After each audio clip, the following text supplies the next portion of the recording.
ईश्वर आते हैं माया को अधीन कर लेते हैं, और जीव जब आता है तब माया के अधीन होकर आता है। बहुत गहरी बात है। यही फर्क है ईश्वर के आगमन में और जीव के आगमन में। माँ सीता और श्री राम का आगमन एक दैवी योजना है, ईश्वरीय योजना के तहत हुआ। जब राम आते हैं तो पहले से उस कुल को सींचा जाता है, कुल को व्यवस्थित किया जाता है। राम आते हैं तो पहले वशिष्ठ आते हैं, सीता जी आती हैं तो पहले वह क्षेत्र जो है कहते हैं संस्कारित होता है। क्यों? पहले वहाँ विश्वामित्र बसते हैं। बक्सर से लेकर के ये सारा क्षेत्र मिथिला क्षेत्र ही माना जाता है। गायत्री मंत्र के ऋषि है विश्वामित्र, बिहार से ही गायत्री मंत्र का उद्घोष हुआ है। तो पहले वहाँ विश्वामित्र बसते हैं, याज्ञवल्क्य बसते हैं, अष्टावक्र बसते हैं, मिथिला में गौतम शतानंद बसते हैं। अनेक ऋषि महर्षि अपनी ऊर्जा से उस क्षेत्र को सिंचित और संरक्षित करते हैं। अनेकों अनेक की ऊर्जा लगती है। फिर किसी विशेष कार्य के लिए परमात्मा का अंश अवतरित होता है, शक्ति आती है, प्रकृति आती है, आदि शक्ति जगत जननी भगवती आती है। लक्ष्मी का ही स्वरूप सीता के रूप में आता है। ये कुल बड़ा पावन और पुनीत होता है, चाहे निमि का कुल हो या दशरथ का कुल हो, इक्ष्वाकु का कुल हो। ये बड़ा कह सकते हैं संवर्धित कुल, मतलब ऐसा प्रकाशपुंज धरती पर राम के रूप में, सीता के रूप में धरती पर अवतरित होता है। फिर प्रकृति, दैवी चेतना, ईश्वरीय व्यवस्था उनके मिलन का आधार तय करती है। तब वशिष्ठ और विश्वामित्र मिलन के लिए निमित्त बनते। तो ये राम और सीता का प्रथम मिलन जो है ना, बालकांड के 227वें दोहे से तुलसीदास जी कहते हैं, बागु लड़ागु बिलोकी प्रभु हर से बंधु समेत परम रम्य आरामु यहू जो राम ही सुख दे। बहुत महत्वपूर्ण है। बाग सरोवर को देखकर प्रभु श्री रामचंद्र जी भाई लक्ष्मण सहित हर्षित हुए। यह काम वास्तव में परम रमणीय है, जो जगत को सुख देने वाले श्री रामचंद्र जी को सुख दे रहा है। गोस्वामी जी कितना अच्छा से करे, जो जगत को सुख देने वाले श्री रामचंद्र जी को सुख दे रहा है। प्रभु राम विश्वामित्र ऋषि के लिए पूजा उपासना के लिए पुष्प लेने महाराज जनक के पुष्प वाटिका में पहुंचे। ऐसा नहीं कि बगीचे में पहुंचे और फूल तोड़ लिया। अरे जिसका बगीचा है उसे अनुमति लेनी पड़ती है।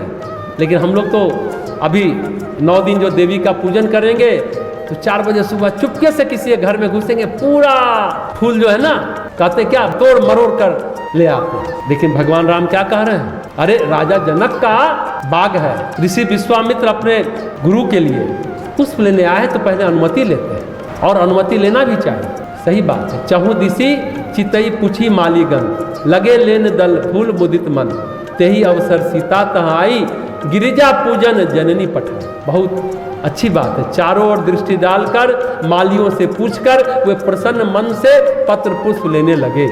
चारों ओर दृष्टि डाली। जो माली है जो वहाँ का बगीचे का, उसे पूछा, उनसे परमिशन लिया, अनुमति ली, और उसी समय सीता जी वहाँ आई। गोस्वामी जी यही कहते हैं, तही अवसर सीता तह आई गिरजा पूजन जब नहीं पढ़ाई। सीता जी की माता ने उन्हें पार्वती जी के यानी गिरजा पूजन के लिए भेजा था।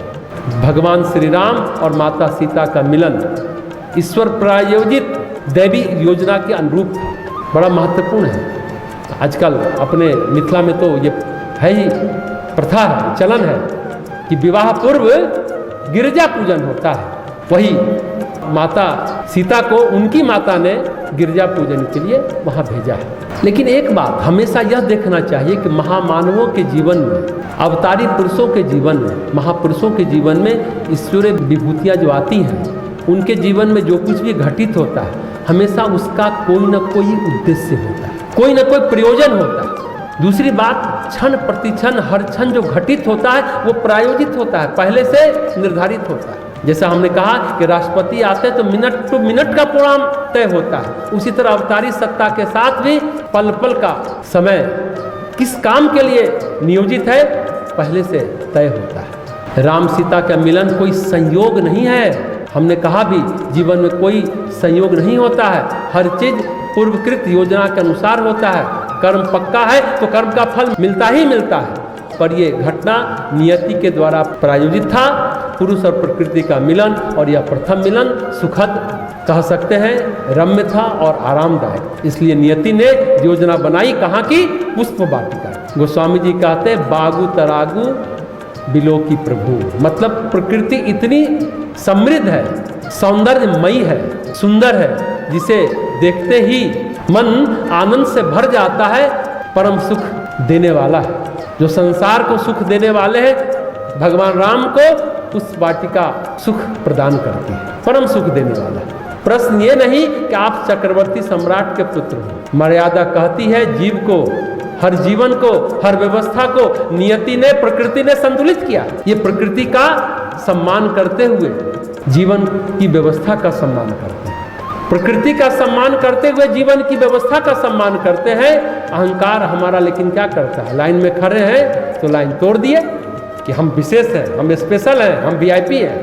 हमारी विशेषता क्या है? जब हम नियम को तोड़ सकते हैं। लेकिन देखिए, जो नियम को मानते हैं वो परम विशेष होते हैं, एकदम स्पेशल होते हैं। दरअसल कहते हैं ना, अंग्रेजी में कहावत है, to be common is most uncommon. सामान्य बनना अति असामान्य बात है, साधारण बनना अति असाधारण बात।